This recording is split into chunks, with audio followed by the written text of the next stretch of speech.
Week 4 discussion. The plea bargaining process began after the 18th centuries, when lawyers became available for those who could not afford them. Before this time, the courts were mostly run by judges. Today, the plea bargain has become even more popular due to the pressure that the legal system faces.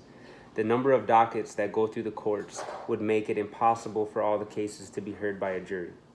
In a plea bargaining process, the defendant agrees to a lesser sentence or charge in exchange for a guilty plea and waiving their right to trial. This eliminates the need to go to trial altogether. It is often seen as a win-win situation for all because the prosecutor gets a higher percentage of guilty pleas and the defendant gets to spend less time in jail or prison. According to Devers, in plea bargaining, a defendant is faced with a charge at arraignment. Typically, this is the maximum charge or punishment that the defendant will be held to if he or she goes to trial. The prosecutors will be present in the defendant with an opportunity to plead guilty to a lesser charge or to the original charge with less than the maximum sentence.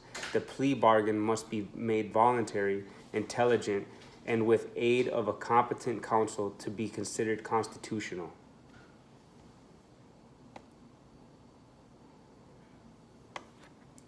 In some cases, the judge may have little involvement in plea bargaining cases, and in others, the judge may work with the prosecutors and defendants in deciding what charges the defendant can plead guilty to. Some judges may and can override the sentencing decisions recommended by the prosecutor.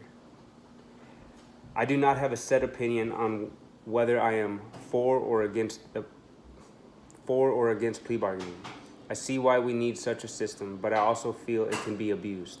In the video provided this week, John, Alex, and Sandy discussed plea bargaining, and the one thing that I thought was just was when John said he would never offer a plea to someone who was accused of murder.